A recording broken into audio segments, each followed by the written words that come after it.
You are live. Thank you. Thank you. Good morning, everyone. I'd like to call the Finance Committee meeting to order. With that, I would ask to have the quorum. Ask for a quorum to be called. Thanks, Rachel. Yes, good morning, Chair Balducci, Here. Regent Gui, Present. Regent Santiago. Absence is noted. Regent Stewart, Here. Regent Yang, Here. and welcome to our Madam Chair Ryan, ex officio Brendan Cunningham, and Student Regent Carla Galisi. Welcome. We have a quorum. Thank you. And I would like to welcome Brendan as our new ex officio member. Hope you'll enjoy this committee and working with members of the board. With that, I would ask for approval of the Finance Committee meetings from December 6th. I'll make that as a motion. Is there a second? Second. Any comments? All those in favor, signify by saying aye. Aye. Opposed? Aye. Motion carried. Now for our first item, it's an information item dealing with student workers' pay rates. And I'll turn that over to Lloyd. Lloyd, do you want to just touch on that, please? Will do. Information? Yes, sir, Mr. Chairman. Good morning, everyone. If you could go ahead and put the slide deck up. Or I take that back, not yet. The first informational item on student worker pay rates is related to the law that was passed to establish minimum pay rates for all Connecticut citizens. And those rates were going to increase over time. If you recall, I believe that was, remember when that was passed, but this action is simply to comply with minimum wage laws here in the state of Connecticut. So those rates would adjust to $15.69. Minimum wages for our employees really are limited to our student workers. So those rates will apply to the student workers effective immediately for our fiscal year.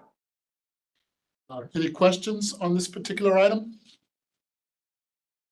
No, I just comment that there are many students out there at all of our universities, et cetera, that are working. And this extra money really does help them in affording books, room and board if necessary, transportation and so on. So that's a good thing. And it's one of the better things we do for them. So with that, we'll move on to our action items. We have two action items today. One deals with the CSU credit cards and the other deals with a mid-state update for fiscal year 24. We'll begin with the CSU credit card fees. We have one before us.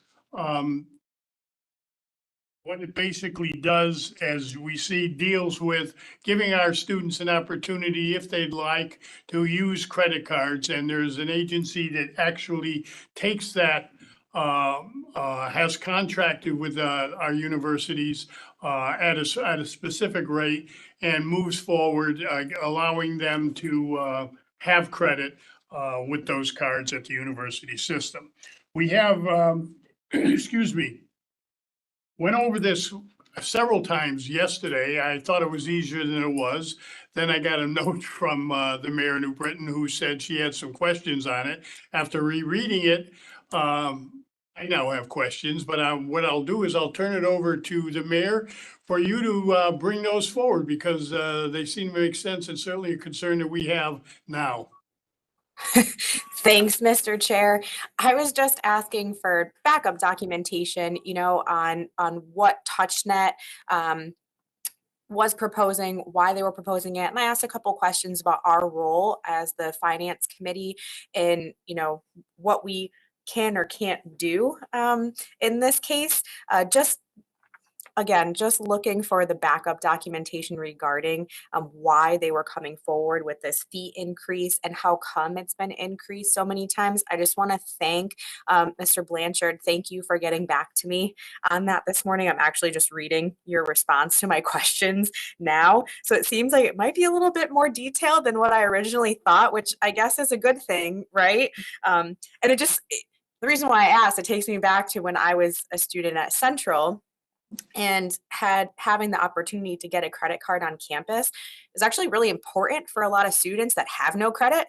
And so I just want to make sure that we're, again, giving good options, but within reason, and also trying to understand here, is the company good to us? Do we need to start looking elsewhere? When's the last time we went out to bid for things like this? So there's the crux of my questions today. It's a good one, and I'm glad you brought that up. Matter of fact, that last comment I was making earlier before we went officially into the meeting about when was the last contract done and how many bidders do we have? And one of the things at the end of this, Aaron, is I'd like to make that in a form of a motion or somebody that the next contract is put out to bid so we have new bidders, so that we can take a look at it. It isn't all owned by one particular group. I have no dog in the fight, as I'm sure nobody else does either. So with that background and your comments, I would say that we have the resolution before us, and the key to the resolution is the last resolve, which we are going to strike. And what I'd like to do is amend the resolution by striking the last paragraph, beginning with resolve, and replacing it with the following resolve statement. And what I'm going to do is ask Rachel to read that new statement. Hopefully you all have it. I know it was sent out to you earlier this morning as members of the committee. As Chair Balducci stated, we are deleting the last resolve statement as it appears on the resolution and replacing it with the following.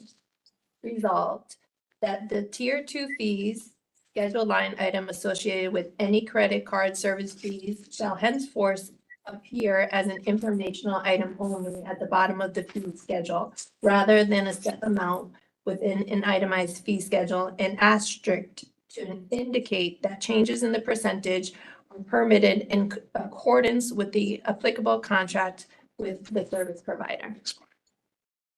Comment? Let me explain. Yes, why don't you go ahead? I was going to do mine, but yours will probably be better than mine. So this is Lloyd. What this all means is, let me give you some background on what's happening here. Going all the way back to the 90s, CSU institutions have been using a service from a company called Global Payments. And that service has changed names and companies over the years, but TouchNet is the company that we have a current arrangement with. TouchNet is a subsidiary of this Global Payments organization. And TouchNet basically runs a credit card pay service that all of our students could use to pay their bills. Recently, TouchNet decided to charge international students and international students only an elevated rate. The board has been increasing the rate. Well, the board has seen increases in rates in the Tier 2 schedules for decades. Most recently, the rates went to 2.85% in FY 22-23, and more recently in FY 24 and 25, they were scheduled to be 2.95%. These rates will still apply to all of our domestic students. However, for international students will pay the elevated rate of 4.25% on their credit card transactions. Let me give you a sense of the impact. There have been 94 credit cards. Let me say, first of all, that this is pretty much limited to Southern, Central, and Western. Southern has the largest number of international students, where we recorded in fiscal year 23, 94 transactions at an average of about $2,500 a transaction. Western had about 35 transactions, and Central had even less. So at an average transaction amount from our international students of $2,500, they are currently paying 3.95%. That amounts to about $73.75. The new increase to 4.25% increases that rate to $106 and change. I forget what the change is. The difference between those two is the impact of this change, and that impact is $32 and change. So somewhere around 100 of our students that are international will face an increase in their credit card fee, $32. $32 on top of the $75 is a significant increase indeed, but the impact in terms of the number of students is quite limited. The concern here is that this item is listed in the Tier 2 schedule that the board approves, even though it really has no control over this fee, because the fee is controlled by contract. And these contracts have been amended time and again over decades, every 5 years. So the latest contract, the sixth amendment to the contract, was amended in the summer or in the spring of 22, and it will expire in the spring of 2027. So because that contract is active and effective, there really is nothing we can do to change the change, to amend the change. But we don't want you to vote on things you have no control over. So our proposal here is to remove this fee from the fee schedule and include it only as an informational item on the fee schedule going forward. I see a couple of hands up. We'll start with Mayor Stewart and then go to Regent Yang. Thank you. So small impact, but still meaningful. In the current contract, is there a maximum that they can do for increases in these rates? Is that negotiated in the contract? There's got to be a max, or is it kind of unlimited? The contracts include aggregate maxes, and I'm Okay. not quite sure how they calculated those aggregates. Somehow this fee is within that aggregate. So I will follow up with you, Mayor, to give you more You're okay. clarity on the contract. Thanks. And then the second question that I had was when the contract does come around for being amended, because I wasn't here the last time that it was, does it come to the board for full approval? In this particular instance, we would try to bring it to the board as an informational, but it's according to our policies, according to board policies, the aggregate amount of the contract is too small to bring to the board for approval directly.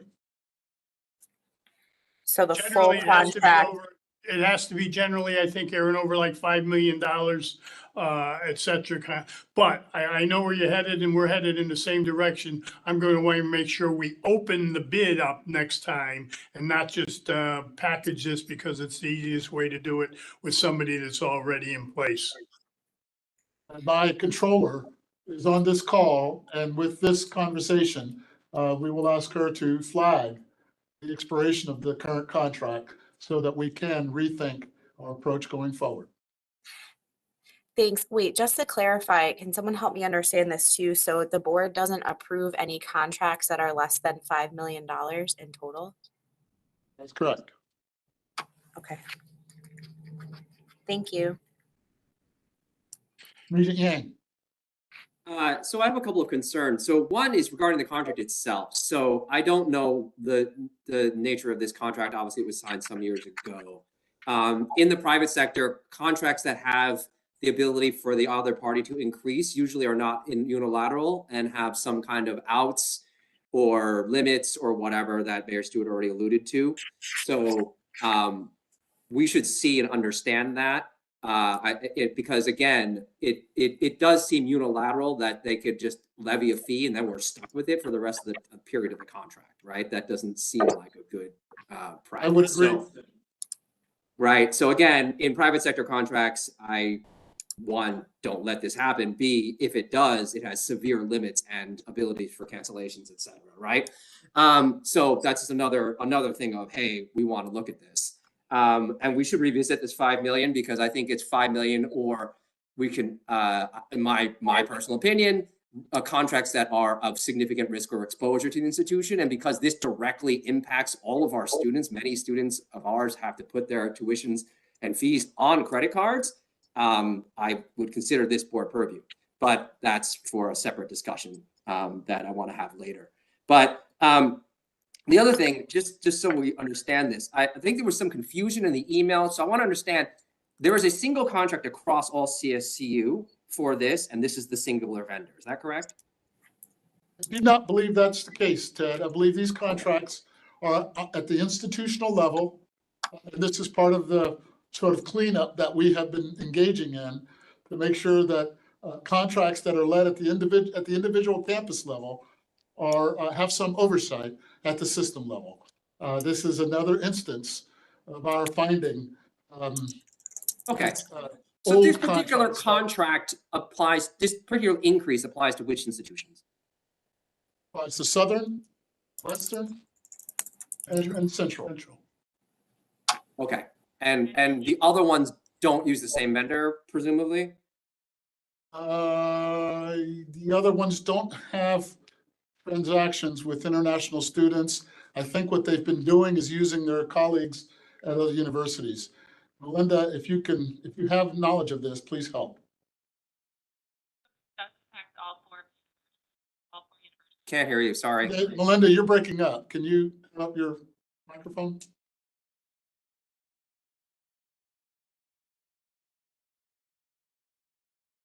Melinda? Can't hear her at all. Okay, Yes, we can hear you a little bit. Please speak up. Okay. All four of the universities are affected by this. They all have international transactions online.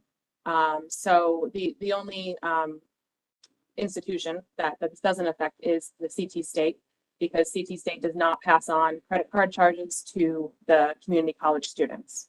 So all four universities are affected by this change in international transactions only. okay. And Thank so you. the impact differs by the number of international students on each of our university campuses. Okay, but then therefore, those all four of the universities do use this singular vendor. Okay, thank you. So I guess I'm confused as to why we need to do a motion today at all, given that this has kind of changed a little bit under our feet. I would think this is not something that's time sensitive, but someone please correct me if this is wrong. What we are asking of the board is to remove this particular fee from the Tier 2 fee schedule, because you vote on the Tier 2 fee schedule each time it changes. And this is a change that you have no control over at the current moment because of the executed contract. So we are asking you to vote to remove it from the Tier 2 schedule. Okay, so okay, just to clarify, that Tier 2 schedule is so that we are, as of this second, properly reflecting that this is not a fee that the board controls. And that's the only reason we're doing this. That's correct. Exactly. Okay. Any other comments?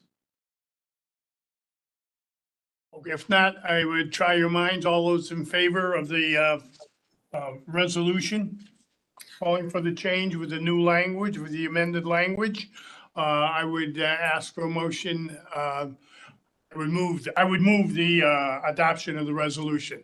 All those in favor signify by saying aye. Aye. Opposed? Do we Opposed? need Aye. Do we need a separate motion to amend it first and then vote on it as a complete? You know what? You're Yes. right. Thank you, Regent Stewart. Yeah. How did I miss that? So I would, Oh, you have a first and a second, but you did not vote on the amendment. I would rescind the original motion and move that we adopt the amendment to the resolution. Now, is there a question? Second. Second, okay. All those in favor, signify by saying aye. Aye. Aye. Opposed? Aye. Now I would ask for a vote to approve the amended resolution. approve the amended resolution. Is there a second? Thank you again, Mayor. All those in favor, signify by saying aye. Aye. Opposed? Aye. Now I would like to make it a motion, one other motion, that at the next contract for this, for the credit cards, that we open it up to any vendor who is interested in bidding on it. Is there a second to that? Second, thank you, Mayor. Any discussion on it? All those in favor signify by saying aye. Aye. Aye. Opposed? Aye. Aye. That way, what we just did is make certain that it isn't, oh, it was in discussion, but nothing was ever done. Now it's in a formal position of being a motion made, so that the next time this contract is up, there will be an opportunity for others to bid on it. Okay? Thank you all for that. Thanks for the conversation, and thanks you for getting this cleared up. Certainly for questions I had and others on this committee. The next item and last item that we have before us deals with the mid-year 2024 updates. And I'll turn that over to Lloyd again to review that for us. Lloyd, would you please? Will do, Mr. Chairman. Thank you. This, oh, go back, please. This is something that we do each year in front of the board. It is to look at, you approve the budget for FY24 in June. And in June, you approved a budget that had $26.7 million in deficit. That's an aggregated deficit, aggregating deficits from some of our institutions with surpluses from some of our institutions. But the real deficits really are limited to two institutions, CT State and Western. And I'll show you those numbers. You've seen them before, but I'll show you again. This presentation and this meeting is about showing you how the mitigation plan changed the budget that you voted on, so that you can see those impacts and then vote on such a major change to the budget. We normally wouldn't have you vote on a mid-year update because it's simply updating you on what you had already voted on. And these are simply estimates of what we project 6 years into the fiscal year. Since we implemented the mitigation plan, a mitigation plan that added up to about $100 million, we felt like it was important for you to vote on such a major change to the FY24 budget that you last approved in June. Slide, please. Slide. So this is a reminder of the deficit mitigation plan as it applies to the current fiscal year, FY24. On the left-hand side of the slide, you see that we projected that $26.7 million deficit. You see that also in the table. In November, we presented our deficit mitigation plan to you that covered both current fiscal year, FY24, and the next fiscal year, FY25. So this plan, not this plan, but this presentation will show you how the deficit mitigation plan impacted the FY24 budget. But let me say that we are projecting a balanced budget. Indeed, we will show you even additional savings from the $63 million in mitigation we plan for FY24. Next slide.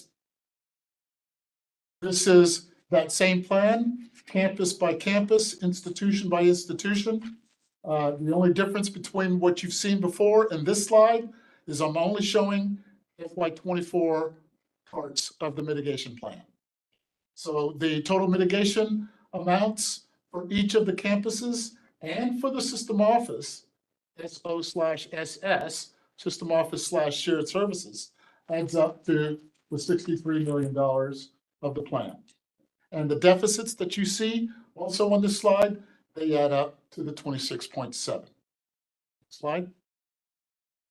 So this is the system-wide mid-year update. So this is the aggregated numbers showing you how the budget has changed overall.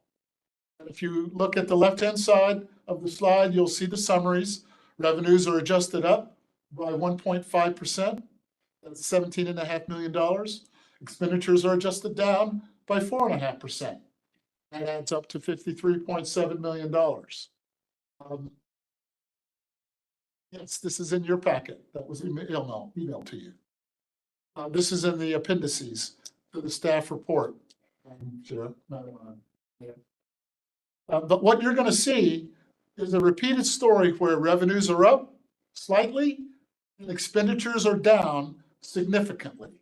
And that's largely due, again, to our deficit mitigation plan. But you will see that in this slide, if you look at the bottom of the second column, FY24 budget, we projected $26.7 million deficit.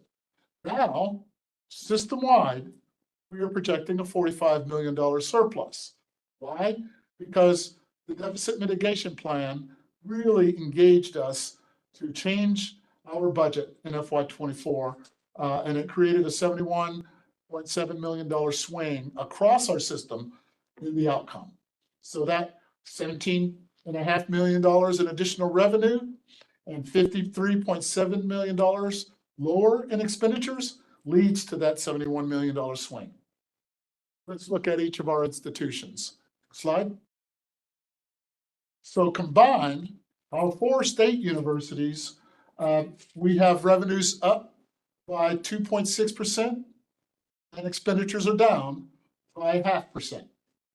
So as you recall, with our state universities, some of them had surpluses already. Only one of our universities was really facing a difficult deficit. The others project to balance their budgets. And I'll show you that institution by institution in just a minute. But here in a combined way, the FY '24 budget for the universities, we were projecting a $7 million surplus. Now we are projecting a $27.6 million surplus. And the next slide, that's a $20 million swing, all as a result of the mitigation plan. And I will show you this mid-year projection, the $27.6 million net result, campus by campus. Next slide, please. So the first column in this table, the net result is 27.6. I'm just repeating from the last slide. And then the remaining columns show how that's allocated. So you'll see that Central State, Connecticut State University will add $20 million to its cash reserves. Eastern, their net result is a positive $2.2 million. They had previously estimated a balanced budget. Southern had previously estimated deficits, but they have seen significant increases in their enrollments and have taken reasonable steps in their mitigation plan to achieve this projected $9.3 million surplus in FY '24. And as you recall, Western had something of a $12 million deficit projected for FY '24 in our original projections. We are updating that projection to a $4.7 million deficit. So we've done a fair amount of mitigation, Western, but we still have a bit more to go. You may recall our mitigation plan includes a small ask to help close that particular hole. And then you'll see the system office component. System office, we don't have our own budget line. The resources that we have come from our institutions. And this simply shows the piece that comes from the state universities. While you're there, would you see the net transfers though? Would you just go through that where we have the net gains and then the net results in between the second to the bottom line, net transfers, all are down except the system office, which is a plus side. Can you just? Sure. Please? Sure. The net gain and loss before transfers is simply total revenues minus total expenditures. And then we deal with our net transfers. There are always transfers from one institution to another, from an institution to system office, and from system office to institutions. On net, the universities have a negative net transfer position, such that this is part of their payment to system office to pay for the work that we do on their behalf. And that's where the 6.4 equates That's why. from each one of those. That's correct. Those are Just true to wanted- the system office. Okay, I just want to make sure it's clear to the members. Okay. Any questions about changes at our universities before I move on to CT State? Are those actions being met with resistance from each of the universities transferring funds into the system office? All transfers of funds, as long as they're outgoing, are met with resistance, but they do understand that they are a part of a system, Sure. that they have shared services. We do the accounting. When we produce the financial statements, Mayor, those financial statements are produced in this building here. And so we work closely with the staffs at the universities to produce their financial statements, but they are consolidated. Hmm. And this is just one example of the cost that they have to bear that sends money from their coffers to ours.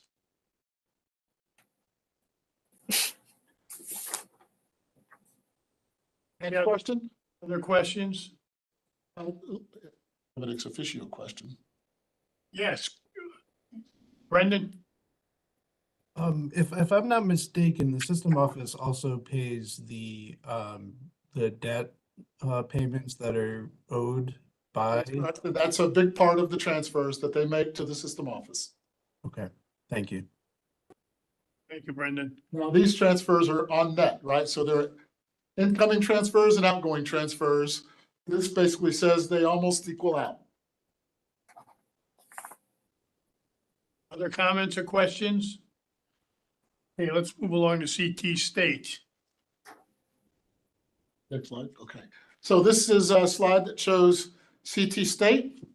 Now, what I'm doing here is showing the actuals from last year, the original budget that you approved, and the budget that you approved for CT State for FY24 totaled $484 million in expenditures with an expected deficit of $33.6 million. That was the basis on which we built the mitigation plan for CT State for FY24. What you may not know is that CT State's budget includes the expenditures for CT State proper, meaning the 12 campuses across the state and the new system office in New Britain. And it also includes the shared services operations, which reside here at 61 Woodland at the system office, and then the system office proper, their share of system office costs, just like the university share in the previous slide.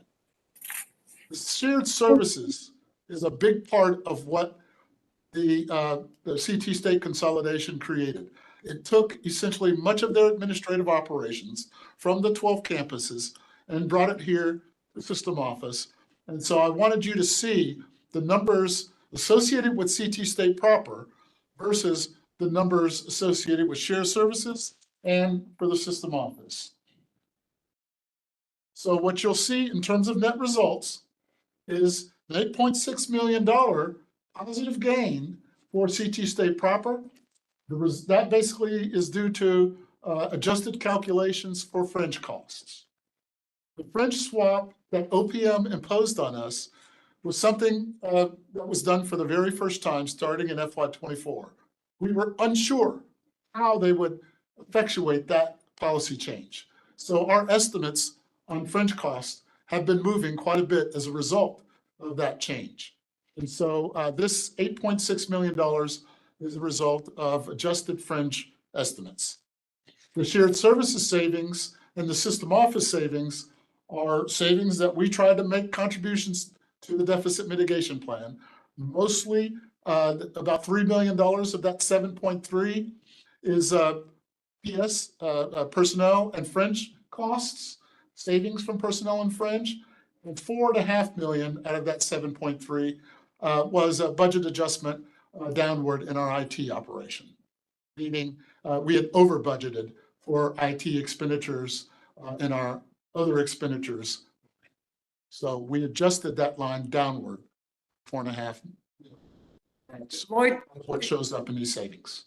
Lloyd, what's the difference between shared services and system office? The shared services is basically the HR operation, the IT operation, and much of the accounting operation and the procurement operation here at the system office. But these are the consolidated services brought by the consolidation of CT State. The system office is really just system office personnel. Oh, okay. So that, sorry, but to be clear, is that shared services level at shared services within CT State only or shared services across CSCU? This is shared services for CT State only. Right, okay. So you'll see the system office expenditures, 5.7 on the expenditure line. You'll see that. I'm sorry, I'm not showing expenditures. 3.9 in personnel salaries. You see the associated fringe and modest expenditures, other expenditures. And we are trying to reduce those costs so that we make our contributions to the mitigation plan, just as we are asking our institutions to do so. Any questions, any more questions on this particular slide? Next slide, please. Charter Oak, this is our final slide of the deck. Charter Oak, as you know, is a far smaller institution. We projected a balanced budget. They did contribute some reductions to the mitigation plan. So we are now projecting about a $500,000 gain from their mitigation efforts. So that's all I have. Happy to take any questions over on anything that we've just presented. But one thing I want to reiterate, you passed the budget in 24 that had deficits in it. Then you asked for a mitigation plan, which we delivered in November. This shows you the impact of the mitigation plan on the approved budget. And so here we're asking you to approve these changes so that you know what the budget will look like from this point forward through the rest of the current fiscal year. Can you switch back to the summary slide? Three slides, four. No. Is this the one, Regent Renee? Yeah, perfect, thanks.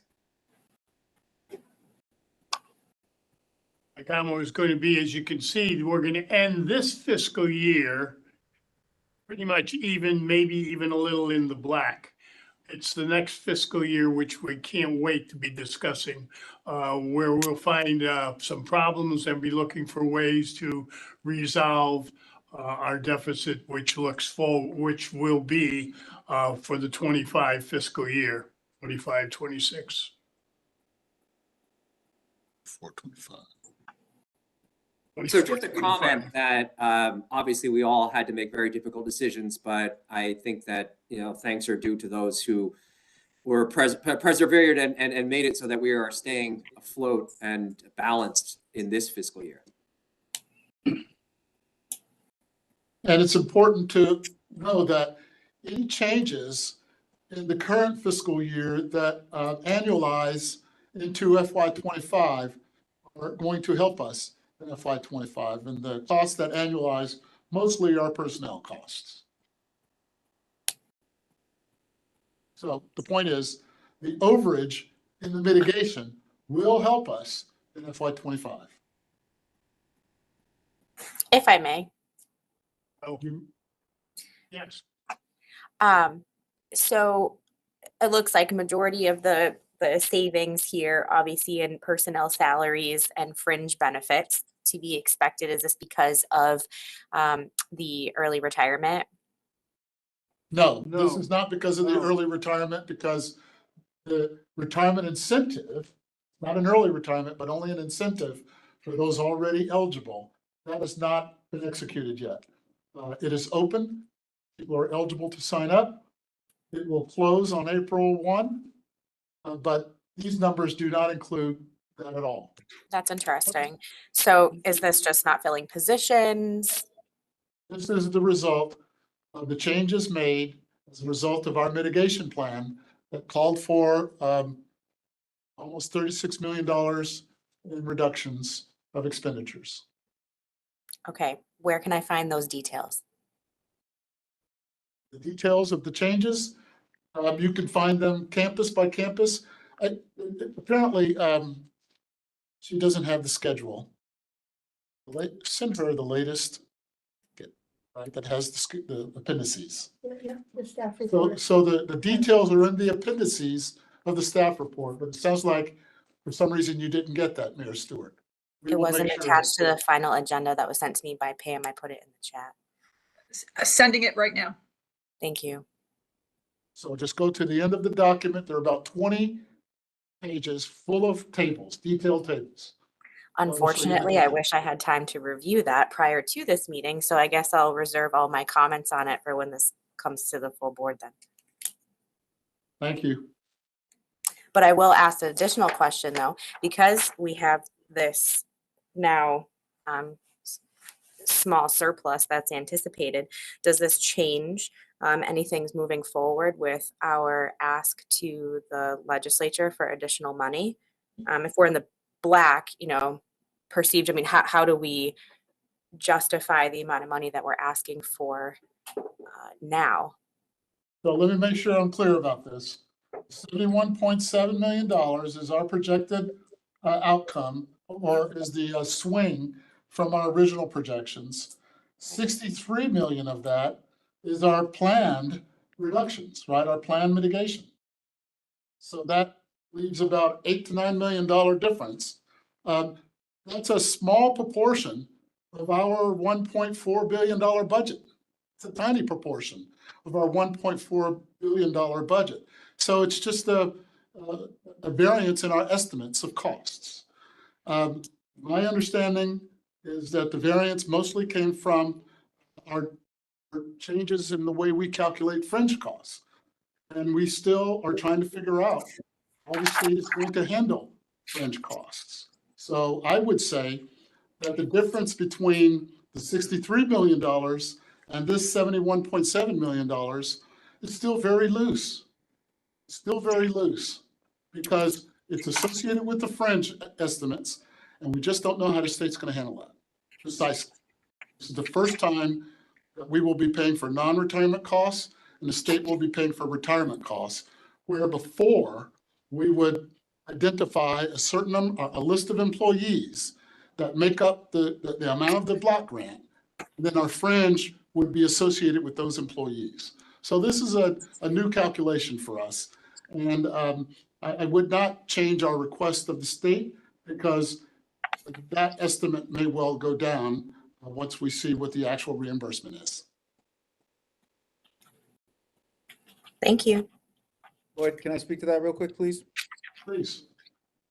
Thank you for the question, Regent Stewart. And again, there are a lot of moving pieces, as CFO Blanchard has noted, and we're trying to make sure that we're balancing fiscal 24 and obviously with an eye on FY 25. To answer your question, this will not affect our conversations with the legislature or with OPM or the governor. The kind of confluence of factors in what's being presented here is across all of our institutions and all of the different budgets. And as they roll up into a kind of system-wide macro conversation about where we are for FY24 for the entire system. But to be clear, the conversations we're having with our legislators and our state leaders, the $47.6 million request that we've put in at multiple points with our state leaders is specifically to buttress CT State Community College and Western Connecticut State University at this time. And so I agree with how CFO Blanchard framed this, in that there are variances, but at the end of the day, the request of the legislature is still predicated on supporting CT State and Western Connecticut State University for FY25. Thank you, Chancellor. I think it's also important to remind folks that what we are looking at now is FY24. This is the current fiscal year that we're in. The $47.6 million request is for FY25. Yeah, no. Just want to make that clear. So sometimes we conflate the fiscal years. I want to make sure we're talking about two separate things here. Thank you. I'm clear on that. I guess Thank my follow-up question then would be, don't you want to take a little bit of a victory lap for all of the success that you've had in solving the budget problems from this year? Well, we feel like solving $63 million worth is quite the victory lap. The governor was certainly impressed when we presented more than $100 million mitigation plan. The variances, I don't want to beat my chest over because of the first time that we're engaged in this sort of fringe cost situation. We want to make sure we have enough money to cover our fringe, because I don't know exactly what the state will do on that matter. I personally don't like taking victory laps because sometimes you may end up having to do the reverse, and that's not as pleasurable as the victory lap. So you do nothing. You just move ahead, take what you have, be happy with what we've accomplished. And that's the end of the day. At least for me, that's the way it operates. Chair Balducci, this is Marty Guay. Just a comment. I think Mayor Stewart has a good point in terms of the psychology that the system is really getting things right and getting its house in order. So victory lap may be something strong, but in terms of directionality and momentum, there seems to be much better rigor and alignment between, input revenue and output cost. And I think that's a really great reflection on everybody on the call and beyond in the system. So I think it's very good. How that's messaged to the legislature, I'll leave that up to the chancellor, but I would like to compliment you, CFO Blanchard, because I went through this 64-page document a few times, and I was impressed with just the whole document, the detail, the trends, so I just want to compliment you and your team. This is really great information for us to have, and hopefully you'll continue to send these going forward as we get into 25. Thank you, sir. I think the chancellor wanted to address the victory lap issue. Well, I believe, Semantics, okay? Come on. well, no. I think Brendan had his hand up before me. I want to. My apologies. Brendan? Yeah, so I do want to acknowledge the difficulty of the circumstances that management and the board have been placed in by the budget that was passed. And sort of from a practical perspective, this is the kind of problem solving one needs to do.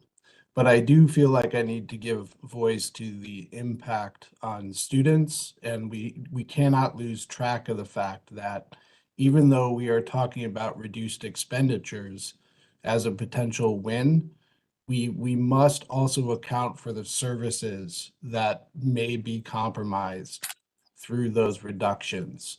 And you will hear students telling the stories of the impact on them of these reductions in services.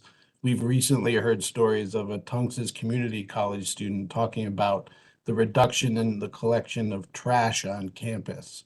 And I think we need to ask ourselves whether it's okay for students in an affluent state who face high barriers to accessing public higher education to see trash piling up around them. So even though this is practical problem solving, we need to keep an eye on the impact in the educational enterprise. And that is what the problem our legislature, in my opinion, needs to solve. The related question is whether this reduction in services accompanied with an increase in what we are asking the students to pay is in the long-term interest of our campuses. I hope the board members have that question on their radar as well. Thank you. Thank you, Brendan.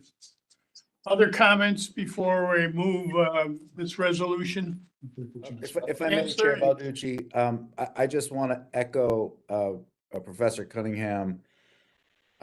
He's spot on, right? And thank you for ensuring that the voice of our students, our faculty, our staff are represented in this conversation. And please, I want the committee to know. I want anyone watching on YouTube to know. I want our faculty advisory committee to know, and all of our collective bargaining units. This is hard, right? And so I certainly appreciate the positivity and the encouragement and recognizing the work that has gone into this remarkable endeavor to try to close this budget gap. It is incredible, and I've said this publicly and privately. In recent memory, find us another constituent unit or state agency that has done some of the things that we've done. I mean, this is incredible. And it's because of the people. It's because of the sacrifices, right? We're in a people business. Our faculty and staff are here committed to making the people of Connecticut better, and they do an incredible job of it. And they've had to make sacrifices in this, and that cannot go unrecognized. but we are certainly, I'm really proud of everyone. I'm proud of everyone from our institutional presidents all the way across the board. We have to continue to message to our legislators that an investment in CSCU is an investment in the people of Connecticut. It's in the communities, it's in the economy, it's in the workforce, it's everything. We're the lifeblood. And so I'll jump off my soapbox now, but I'm very thankful and moved by the support we're getting from our board, the recognition from our board, and the encouragement, but also that very sobering reminder from Dr. Cunningham that these are not just numbers on a spreadsheet. At the end of the day, these are people, and these are people that we're trying to help and lift up, and that's what we're all here for. So thank you for that, Brendan. We need to amend this budget.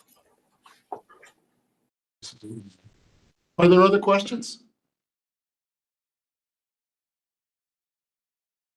Okay, so to be clear, we are asking the board, as this is an action item, we're asking the board, again, this has previously been an informational item because it has simply been an update to what you had already voted for in terms of the budget at the beginning of the fiscal year. Because of the major changes to this particular budget, we are asking for you to vote on the mid-year update because it executes the mitigation plan and changes the FY24 budget that you approved in June. And so what I would do, thank you for clarifying that. What I would do is move adoption of the resolution for the 2024 mid-year spending plan. Is there a second? Second. Second. Thank you. We've had discussion. I will call for a vote. All those in favor, signify by saying aye. Aye. Aye. Opposed? The ayes have it. The resolution's adopted. I thank you all. Is there any other business to come before this committee before we adjourn?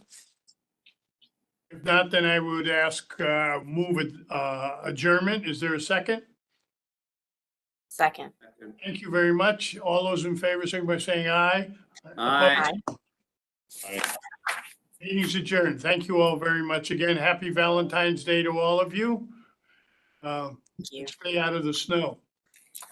Take care, everybody. Thank you. Your live stream has stopped.